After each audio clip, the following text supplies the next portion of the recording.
ఓం నమః శివాయ. పరమశివతత్వంని తెలియజేసే పవిత్ర రాత్రి మహాశివరాత్రి.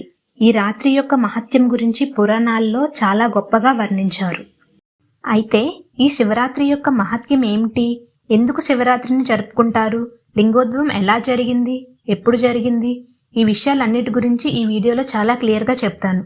వీడియో స్కిప్ చేయకుండా ఎండ్ వరకు చూడండి. ఎండ్ మాత్రం అస్సలు మిస్ చేయకండి. మాఘమాసం బహుళ చతుర్దశి నాడు పరమేశ్వరుడు లింగ రూపంలో ఉద్భవించినట్లు పురాణాల్లో పేర్కొనబడింది. కాబట్టి లింగోద్భవం జరిగిన ఈ రోజునే మహాశివరాత్రిగా జరుపుకుంటారు. మహాశివుడు పండుగల్లో ఇది చాలా ప్రధానమైనది. అయితే మహాశివరాత్రి రోజున తనకు ఎవరైతే భక్తి శ్రద్ధలతో పూజ చేస్తారో వారిని పరమశివుడు తమ కుమారుడైన కుమారస్వామి కన్నా ఎక్కువగా ఇష్టపడతాడంట. ఈ విషయం సాక్షాత్తు పరమశివుడే చెప్పారంట. కాబట్టి ఈ రోజు ఎంత విశేషమైనదో మనం అర్థం చేసుకోవాలి. అయితే లింగోద్భవం ఎందుకు, ఎప్పుడు, ఎలా జరిగింది అనే దాని గురించి ఒక స్టోరీలో చెప్తాను, వినండి. పూర్వకాలంలో ఒకరోజు బ్రహ్మ మరియు విష్ణు మధ్య మాటా పెరిగి నేను గొప్ప అంటే నేను గొప్ప అని గొడవ పడుతుండేవారంట. అసలు ఇద్దరిలో ఎవరూ తగ్గటం లేదు. అప్పుడు శివుడు వారికి తమ శక్తిని చూపించాలని మాఘమాస చతుర్దశి తిథి రోజు ఇద్దరికీ మధ్య చాలా పెద్ద జ్యోతిర్లింగ రూపం దాల్చారంట. అప్పటి వరకు గొడవ పడుతున్న బ్రహ్మ విష్ణువు గొడవని మర్చిపోయి ఆ లింగంను ఆశ్చర్యంగా ఏంటిది, ఎలా వచ్చింది అని చూస్తుంటారు.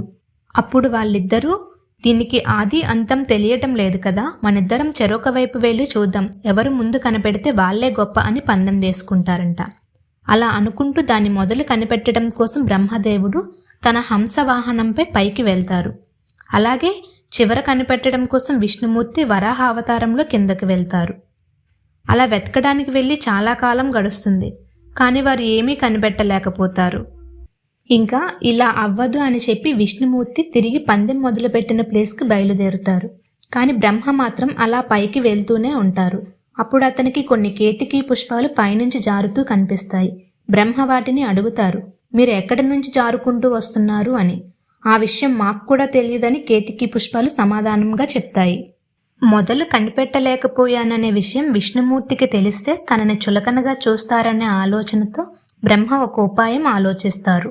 అప్పుడు బ్రహ్మదేవుడు అతనికి విష్ణువుకి మధ్య జరిగిన పందెం గురించి కేతకీ పుష్పాలకు చెప్తారు. చెప్పిన తర్వాత బ్రహ్మదేవుడు కేతకీ పుష్పాలతో ఇలా అంటారు, మిత్రమా, నేను ఈ లింగం యొక్క మొదలు చూశానని విష్ణుమూర్తికి చెప్తాను, దానికి మీరు సాక్ష్యంగా ఉండాలని అడుగుతారు. కేతకీ పుష్పాలు సరే అని చెబుతాయి. వెంటనే బ్రహ్మదేవుడు కేతకీ పుష్పాలు కలిసి పందెం మొదలుపెట్టిన చోటికి బయలుదేరుతారు. మధ్యదారిలో వారికి కామధేనువు అంటే ఆవు కనిపిస్తుంది. దానికి కూడా సేమ్ స్టోరీ చెప్పి సాక్ష్యంగా ఉండమని అడుగుతారు. అది కూడా సరే అని చెప్తుంది. ముగ్గురు బయలుదేరి విష్ణుమూర్తిని చేరుకుంటారు. వెంటనే బ్రహ్మదేవుడు దాని మొదలును చూశానని, దానికి సాక్ష్యం వీరేనని చెప్తారు. అప్పుడు కేతకీ పుష్పం అవును అని చెప్తుంది. ఆవు తలతో అవును అన్నట్లు, తోకతో కాదు అన్నట్లు చెప్తుంది. దాంతో బ్రహ్మ చాలా గొప్పవారని విష్ణుమూర్తి బ్రహ్మదేవుడి పాదాలకు పూజ చేస్తారు. అప్పుడు వెంటనే శివుడు లింగం కంటే పెద్దగా దర్శనమిచ్చి తన మూడువా కంటి నుంచి భైరవుడిని పుట్టించారంట. భైరవుడు తన పుట్టుకకి కారణం ఏంటని అడగగా బ్రహ్మను సంతోషంగా కత్తితో నరకమని చెప్తారంట. అబద్ధం చెప్పినందుకు బ్రహ్మ 5 తలల్లో ఒక తలని భైరవుడు నరికేస్తాడు.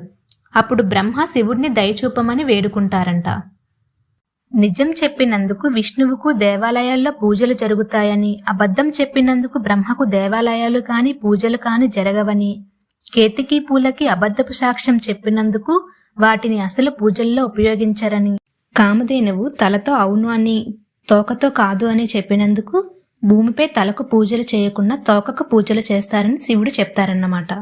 ఈ విధంగా బ్రహ్మ మరియు విష్ణువు యొక్క అహంకార భావనను పోగొట్టడానికి పరమశివుడు లింగోద్భవం దాల్చారు. మహాశివరాత్రి రోజున అర్ధరాత్రి 12 గంటలకు లింగోద్భవం జరిగిన సమయం. కాబట్టి ఆ సమయంలో మహాశివుణ్ణి అభిషేకాలతో పూజిస్తే పునర్జన్మ ఉండదని వేల భక్తుల నమ్మకం. వీలైనంత వరకు అందరూ భక్తి శ్రద్ధలతో ఈ రోజున మహాశివుణ్ణి పూజించండి. ఈ విషయాలన్నింటి గురించి శివపురాణం, లింగ పురాణం, స్కాంద పురాణాల్లో చాలా వివరంగా చెప్పారు. వీడియో నచ్చితే లైక్ చేసి షేర్ చేయండి. ఇలాంటి ఇంట్రెస్టింగ్ ఫ్యాక్ట్స్ మరిన్ని తెలుసుకోవడం కోసం మా ఛానల్ని సబ్స్క్రైబ్ చేయండి. Thank you.